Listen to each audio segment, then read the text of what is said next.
என்ன விஷயம்? ஆ, ஆ.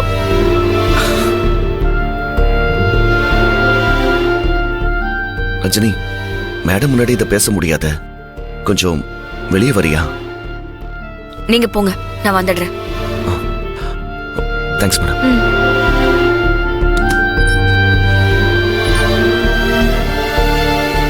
உட்காரு.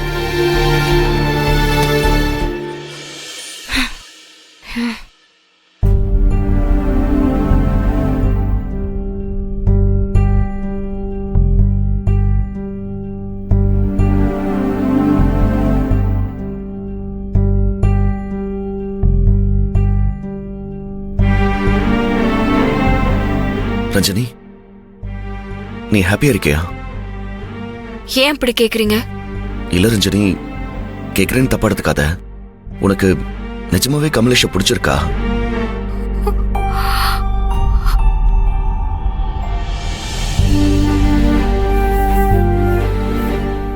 இதெல்லாம் நீ பிடிச்சுதான் பண்றியா? சொல்லு ரஞ்சனி. எனக்கு உன்னை பார்த்தாலே நீ ஏதோ சோகமா இருக்கிற மாதிரி தான் தோணுது.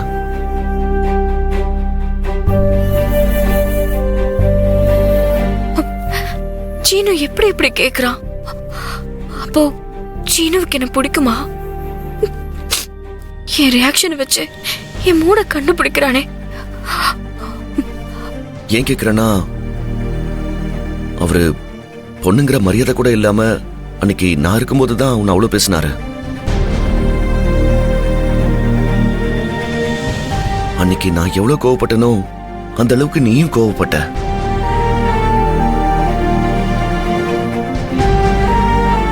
அது கூட பரவாயில்ல. என்கிட்ட முன்னாடியே ஆடிட் முடிஞ்ச ஃபைல்ஸ் கொடுத்தப்போ நீ எவ்வளவு கோவப்பட்ட. அவரை திட்ட கூட திட்டின.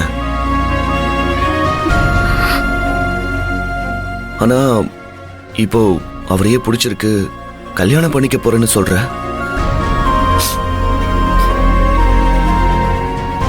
நீ அவர்கிட்ட பேசி கூட நான் பார்த்ததே இல்லையே. அப்படி இருக்கும்போது அவரை எப்ப நீ லவ் பண்ண, எப்ப கல்யாணம் பண்ண டிசைட் பண்ண? உண்மையை சொல்லு ரஞ்சனி. உனக்கு நிஜமாவே அவரை பிடிச்சுதான் ஓகே சொன்னியா? இல்ல வேற ஏதாவது காரணம் இருக்கா?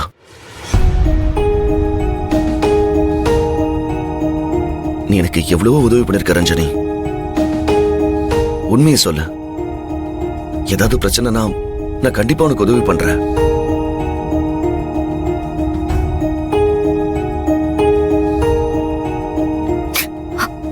சீனு, கமலேஷ் விஷயத்தை பத்தி இவ்ளோ யோசிச்ச, கணிச்ச, ஆனாலும் உனக்கு என் மனசு புரிஞ்சுக்க முடியல.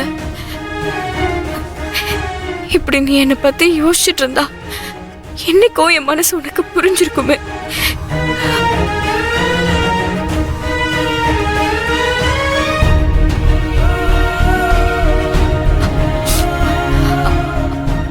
அப்படிலாம் இல்ல சீனு. அந்த விஷயத்துல அவர் பண்ணது தப்பு. அதனாலதான் நான் கோவப்பட்டேன். பட் அதுக்காக அவரை எனக்கு பிடிக்காதுன்னு அர்த்தம் இல்ல. அவர்கிட்ட பொதுவாவே ஆபீஸ்ல இருக்கும்போது நான் பர்சனலா எதுவும் பேச மாட்டேன். அவரும் அப்படிதான். ஆபீஸ்ல என்கிட்ட எதையும் சொல்லவும் மாட்டாரு, பேசவும் மாட்டாரு. அதுக்காக அவர் என்கிட்ட பாசமா இல்லைன்னுலாம் அர்த்தம் இல்ல. எனக்கு அவரை ரொம்ப பிடிக்கும். என் கண்ல இருந்து கண்ணீரே வரக்கூடாதுன்னு நினைக்கிறாரு அவரு. கோவம் இருக்கிற இடத்துலதான் குணம் இருக்குன்னு சொல்லுவாங்க. நான் மனசாரதான் அவருக்கு ஓகே சொன்னேன். எனக்கு அவர் கல்யாணம் பண்ணிக்க முழு சம்மதம் தான் சீனு. நீ இவ்வளவு சொல்ற அப்படின்னா நீ அவர் மேல அவ்வளவு நம்பிக்கை வச்சிருக்க. எனக்கு புரியுது. அப்ப நீ நல்லா யோசிச்சுதான் இந்த முடிவு எடுத்திருப்ப. அப்போ உனக்கு ஓகேனா எனக்கும் ஓகே.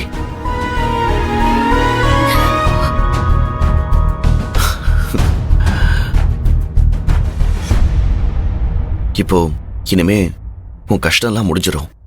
உன் லைஃப் இதுக்கப்புறம் நல்லா இருக்கும். கமலேஷ் சார் இதுக்கப்புறம் உன் கூட இருந்து உன்னை நல்லா பார்த்து பாருல. உனக்கு இப்போ சந்தோஷம் தானே?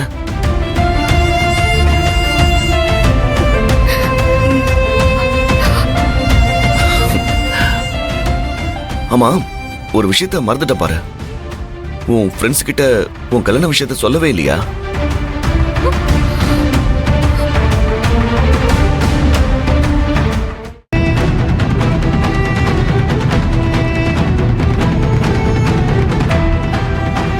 நான் காலையில வண்டி ரிப்பேர் பண்ண அங்க போனேன்.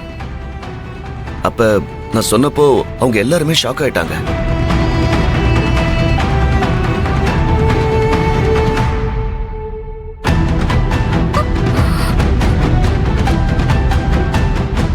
என்கிட்ட தான் எல்லாத்தையுமே தெளிவா கேட்டு அவங்க தெரிஞ்சுக்கிட்டாங்க. ஆமா, நீ ஏன் அவங்க கிட்ட சொல்லவே இல்ல? சொல்லிட்டீங்களா? சீனு, எதுக்குங்க சொன்னீங்க? ஷோ, ஏங்க சொன்னீங்க? ஏய், ஷோ, முதல்ல எதுக்குங்க அங்க போனீங்க?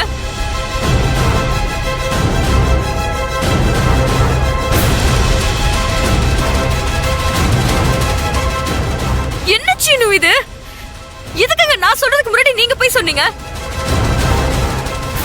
ஐயோ, அவங்க இப்ப என்ன பத்தி என்ன நினைச்சிருப்பாங்க? ஏன் கல்யாண விஷயத்தை நான் தானே போய் சொல்லணும்? நீங்க எதுக்கு போய் சொன்னீங்க? இது வரைக்கும் நான் உங்ககிட்ட எந்த ஒரு விஷயத்திலயும் போய் சொன்னதில்ல. எதையும் நான் மறைச்சதும் இல்ல.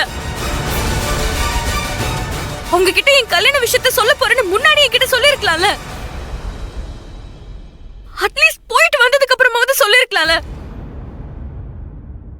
அவங்களை எப்படியாவது சமாதானப்படுத்திருப்பேன். இப்படி இப்ப வந்து சொல்றீங்களே.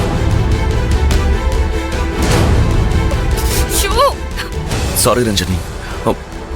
ரஞ்சனி,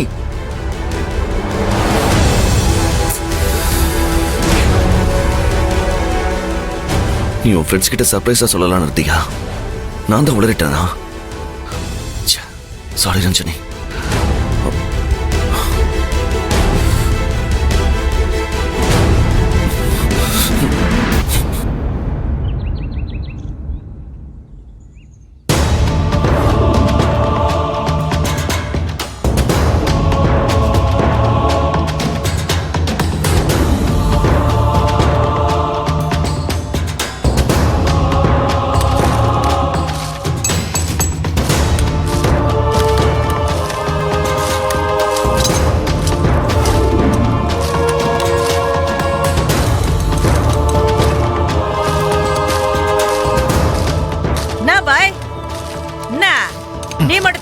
வேலை பார்த்துனுக்குற இவனுங்க என்ன ஆளுக்கு ஒரு பக்கம் தலையை